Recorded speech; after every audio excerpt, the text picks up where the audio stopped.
Many people keep their cars and trucks for over a dozen years. Considering all the new technology and safety features, shoppers might feel like Rip Van Winkle these days.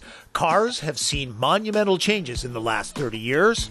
I'm looking back at 3 decades of automotive technology using my own cars, starting with this 1990 Mazda MX-5 Miata that I bought new, not exactly bristling with tech.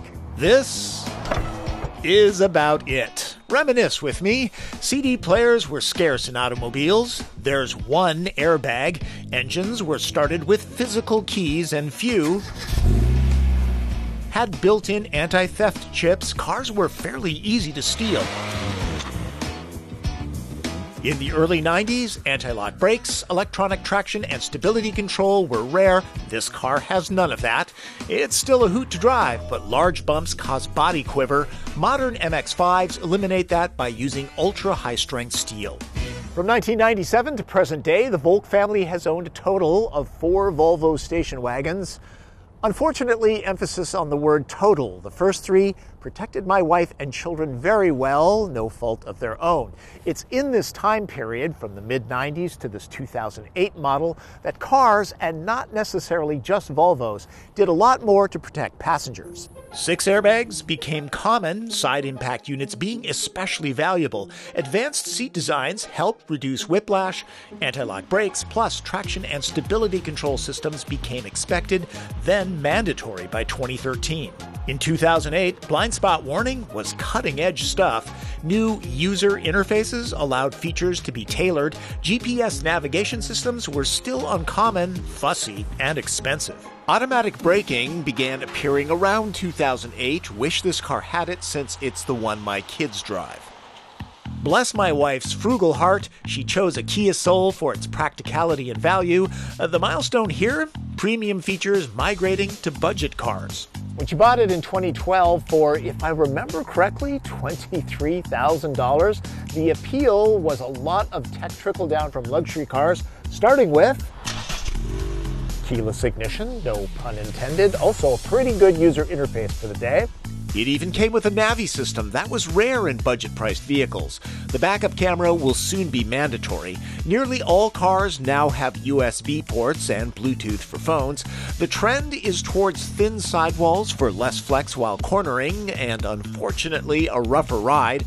High-intensity lighting used to be reserved for premium brands. I'm a big design guy, so I couldn't pass up this 2014 Cadillac ELR. Its big story is the powertrain. It's a plug-in hybrid. It can be fully electric or run on gasoline, so there's no range anxiety. Fully charged, this one travels about 35 miles on battery alone. Once it's spent, the gas-powered generator seamlessly produces more electricity for hundreds of miles of travel. In 15 months of ownership, it's been to the gas station once. It also has radar-assisted cruise control that matches speed with traffic ahead. Crisp, bright LED headlights should last the life of the car. This user interface is a little bit more sophisticated. It's a touchscreen, but it also has proximity sensing, so when I reach towards it, I get extra controls. Below it is a touch-sensitive surface with tactile feedback. It can be fussy, raising a point. Some advances can be annoying. Unlike this classic Prindle shifter, some modern electronic transmission selectors can be vague, and many cars need powerful user interfaces to tame all the features. Now, let's move to a car I don't own for the latest tech.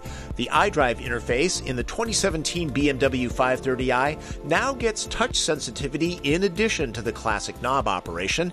It accepts handwriting too. Here's another thing, the surround view camera system is neat all by itself, but if you do this, you can actually see all the way around the car. It can park itself with no one in the driver's seat. The 530 also has a semi-autonomous driving feature that's appearing on high-end cars. You can keep your hands off the wheel for up to 50 seconds. That's 5-0. No doubt, this tech will continue to improve and migrate down to lower-priced cars.